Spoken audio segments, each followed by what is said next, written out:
Bonjour mes chers Gémeaux, je vous remercie de me retrouver pour ce nouveau taroscope pour le mois d'octobre.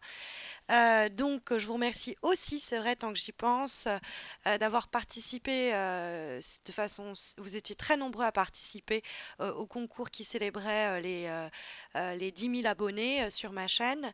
Et je vous remercie pour cela. Certains d'entre vous m'ont fait remarquer assez justement que vous n'étiez pas tous censés être sur Facebook ou les réseaux sociaux, donc vous ne pouviez pas tous participer à ce concours.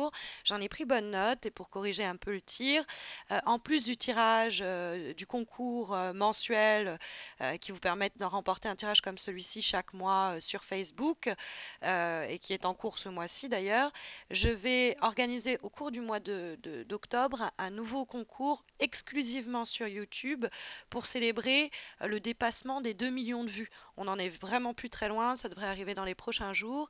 Et donc, je posterai une vidéo. Donc, si vous n'êtes pas abonné à ma chaîne, faites-le. Vous aurez une publication, une notification qui vous dira que j'ai publié une nouvelle vidéo. Et dans cette vidéo, je vous dirai comment faire sur YouTube. Il suffira de poster un commentaire sous ma page et sous la vidéo en question dans laquelle j'annoncerai le concours. Donc, restez vigilants. D'ailleurs, c'est un petit peu le conseil qui vous est déjà donné d'emblée pour ce mois d'octobre avec la carte du 9 de bâton qui est bien aspectée. C'est-à-dire qu'elle se trouve dans ce qui est positif pour vous pour ce mois d'octobre. Et le 9 de bâton, c'est effectivement quelqu'un qui monte la garde et qui ne laisse pas filtrer ou passer n'importe qui ou n'importe quoi. Le 9 de bâton, c'est une carte où on monte la garde fréquemment parce que des fois, on laisse pas rentrer n'importe qui chez soi, entre guillemets. C'est-à-dire que en face, on a le 9 de denier et le 9 de bâton, il reste méfiant. Hein, par exemple, il tourne littéralement le dos au 9 de denier en disant, moi, ces gens-là ou ces situations-là, je n'en veux pas dans ma vie. Or, le 9 de denier, quand il pose problème, peut nous parler justement de malhonnêteté, de gens imprévisibles, de gens qui semblent nous mentir ou nous tromper, et avec qui, eh bien, il vaudrait mieux se montrer vigilant. On est dans un palier ici, c'est-à-dire que c'est un œuf de la famille des bâtons, le monde très concret des actions et de nos démarches face à certaines problématiques de notre quotidien, et le 9 de la famille des deniers, question très matérielle aussi et très terrestre. Donc ce comportement-là pourrait être conseillé pour faire face à ces soucis-là. Alors, il peut avoir aussi l'idée d'être vigilant sur ses dépenses et ses finances, puisque le 9 de denier nous parle de l'aspect matériel et économique. Faire attention à qu'on n'essaye pas de nous entourlouper ou qu'on ne soit pas soi-même en train de se tirer une balle dans le pied en n'étant pas en train de surveiller ses comptes et en se mettant dans des situations compliquées en se pensant plus autonome qu'on ne l'est véritablement. Mais le 9 de bâton, en général, c'est une carte de courage. C'est une carte où on est déterminé à défendre, parce que c'est cette idée de monter la garde, c'est défendre ses intérêts, défendre ses projets, défendre ses idées ou ses points de vue. C'est une carte où on ne va pas se faire marcher sur les pieds, où on ne va pas se faire non plus influencer. On sait ce que l'on veut, on sait ce que l'on vaut, et on reste ferme à ce niveau-là. Alors il y a peut-être un peu de tension, du coup, qui pourrait en émerger, euh, parce que bah, justement, on se laisse pas mener par le bout du nez ou parce qu'on a très bien vu, on a vu clair dans le jeu de quelqu'un et que on le fait savoir, hein. C'est possible. Sur le plan professionnel, s'il y a des tensions, par contre, à cause de stress ou quoi, ok, c'est parce que on est là en train de porter une idée et que ça crée de l'agitation, de l'émulation, mais qui peut des fois dégénérer en stress ou tension. On respire, on se calme, on se détend avant d'agir ou parler. On prend un peu de recul euh, pour, euh, pour aller de l'avant. Après, comme c'est quelqu'un qui est sur ses gardes, dans les conseils aussi qui nous sont délivrés par le biais du 9 de bâton, c'est de ne pas non plus être trop frileux ou frileuse. C'est bien d'anticiper, mais il ne faut pas que ça devienne quelque chose qui nous bloque ou qui nous restreigne, hein. On va avoir donc ce 9 de denier qui, dans les obstacles, peut signaler quelquefois l'idée qu'on pensait qu'on pouvait être autonome matériellement, économiquement, qu'on ne l'est pas trop, qu'on a besoin de l'aide de quelqu'un ou quoi, ok, c'est ça nous ennuie. Et peut-être que c'est pour ça qu'on va se battre. Le 9 de bâton, c'est pour obtenir cette autonomie que l'on mérite. Mais c'est vrai que le 9 de denier nous parle de quelqu'un qui pourrait rompre une association ou se montrer malhonnête et ça nous donnerait envie de nous-mêmes mettre fin à cette situation parce que c'est quelque chose de précaire, de branlant, qui peut conduire à des déceptions ou des projets qui finiraient par ne pas voir le jour. Euh, Ça peut être aussi, on a peur de l'infidélité de l'autre, hein, les mensonges, la malhonnêteté peut nous parler de ça. Il y a une instabilité dans des rapports, si ça concerne quelqu'un en particulier. Après, ça peut nous dire qu'on s'investit peut-être trop dans le travail, ça peut être gênant, ou à l'inverse, qu'on manque d'ambition. Soit on a investi beaucoup d'efforts dans quelque chose qui ne nous rend pas notre investissement, soit on devrait investir plus, on devrait vouloir plus. Possible restriction. Mais il peut y avoir des soucis sur le plan économique ou matériel qui surviendraient peut-être par des événements auxquels on ne s'attendait pas franchement, valet d'épée qui viennent nous surprendre un peu. On reçoit un message, une nouvelle. C'est pas forcément mauvais, mais ça nous demande de nous réorganiser ou de repenser notre projet. C'est là où peut-être on manquait peut-être d'ambition et il y a quelque chose qui vient de nous dire ah mais il y a moyen de faire ça mieux, il y a moyen peut-être vous échanger avec des gens et vous dites et cette conversation vous faire voir les choses différemment en vous disant eh mais je pourrais me faire plus d'argent si je défendais mieux cela, il faut que je prenne des décisions fortes et que ça me permette de progresser. C'est aussi possible. Mais c'est vrai que le valet d'épée, c'est des imprévus ou des changements auxquels on ne s'était pas forcément préparé qui sont donc un peu oh, qu'est-ce qui se passe?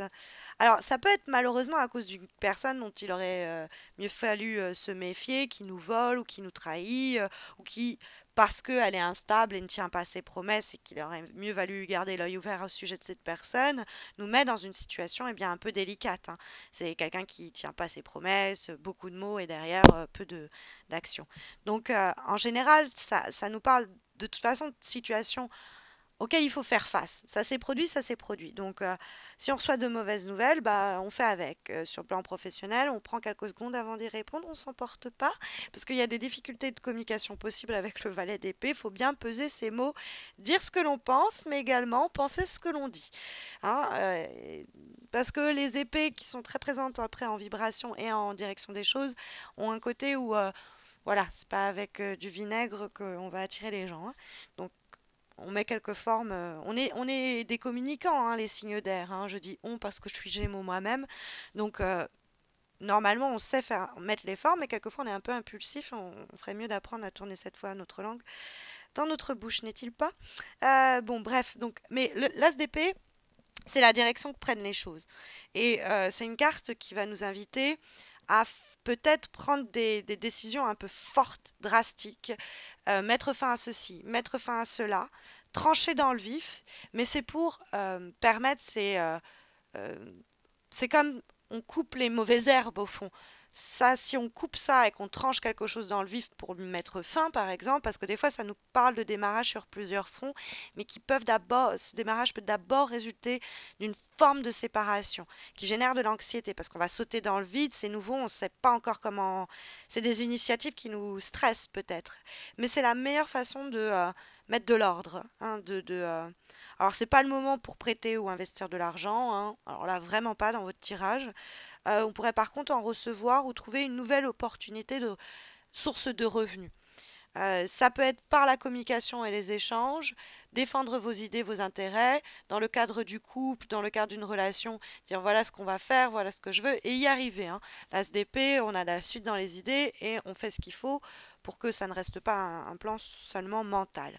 Nous avons en plus cette idée de changement qu'on peut sentir dans l'ASDP qui nous parle de régénération de quelque chose ou de nouveau départ, est confirmée par l'avant-dernière lame que nous avons pour votre tirage, qui est issue du tarot Oshozen, relecture des lames majeures et mineures du tarot de Marseille sur un plan plus psychologique, et c'est ce sur quoi va porter le conseil de la carte en question, puisque nous avons la carte du changement.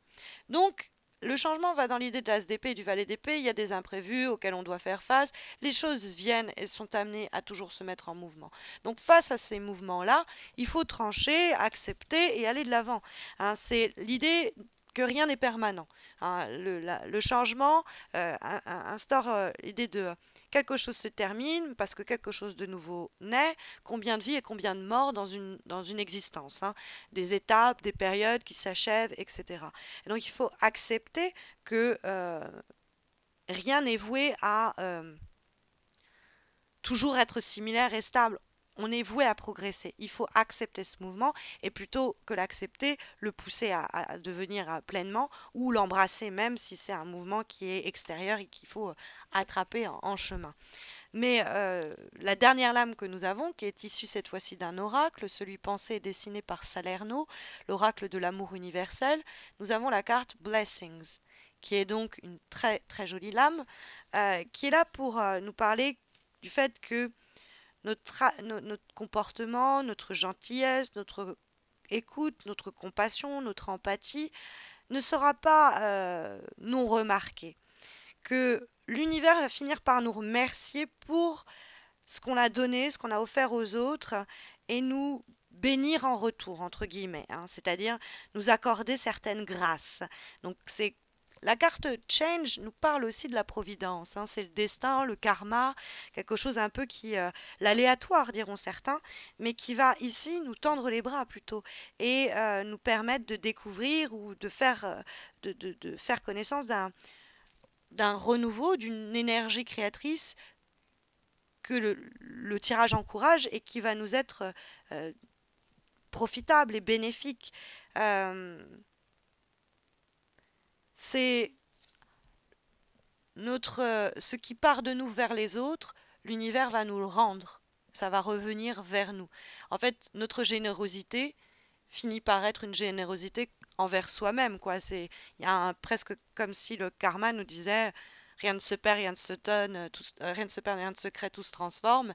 Là, c'est pareil. C'est pour reprendre Lavoisier, c'est ce que vous avez semé de bon dans le monde, vous êtes sur le point de le récolter en retour, comme l'univers ou l'aléatoire vous remerciez un peu de ces égards que vous avez eus pour ceux que vous aimez et les gens autour de vous. Donc voilà un petit peu l'idée qui se dégage. J'espère que ça saura vous aiguiller au cours du mois d'octobre. Si vous avez besoin de quelque chose de plus adapté à votre problématique du moment, vous le savez, j'organise chaque mois un concours pour vous permettre de remporter un tirage un peu plus enrichi que celui-ci, mais assez similaire, qui répondra à votre question. Donc c'est sur Facebook, vous avez le lien de ma page sous cette vidéo pour y participer. Et puis vous le savez aussi, il y aura un second concours qui arrivera dans les prochains jours, vous permettant de remporter le tirage de votre choix sur mon site internet et qui se déroulera exclusivement sur YouTube à l'aide d'une vidéo que je publierai. Voilà. Bah écoutez, je vous souhaite à tous et à toutes un très bon mois d'octobre. Je vous retrouve fin octobre pour les horoscopes de novembre. D'ici là, prenez soin de vous.